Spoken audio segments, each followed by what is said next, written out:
In today's video, I'm going to teach you how to create a custom toolbar in TradingView. By the end, you'll have a clean, personalized favorites toolbar that puts your most used tools one click away. So your analysis feels faster and more organized. First, open your TradingView charts. Any symbol and time frame will do. The important thing is that you are in the main chart view so you can see the standard toolbars. If your workspace looks cluttered, don't worry, this process is quick and doesn't change your chart settings. Next, find the drawing tool or indicator you want to add. Drawing tools like the trend line, Fibonacci retracement, and brush live on the left-hand toolbar. Indicators are available from the Indicators menu at the top of the chart. Take a moment to think about what you use most often. Adding only your essentials keeps the favorites toolbar tidy and efficient. Now, hover over the tool you want and click the small hollow star icon that appears. You'll see this star on Drawing Tools in the left toolbar and next to Indicators in their list. Clicking the star marks that item as a favorite.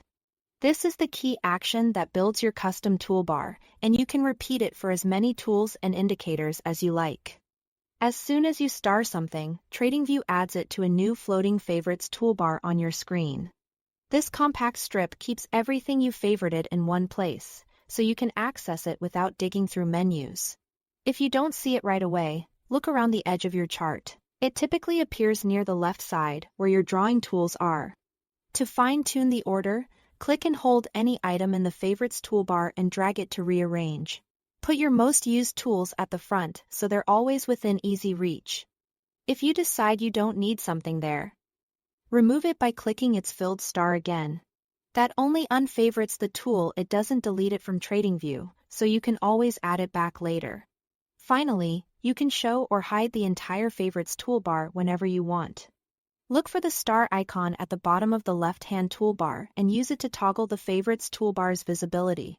Hiding it is great when you want a cleaner view. Showing it brings your curated tools right back. That's all there is to it. Thanks for watching.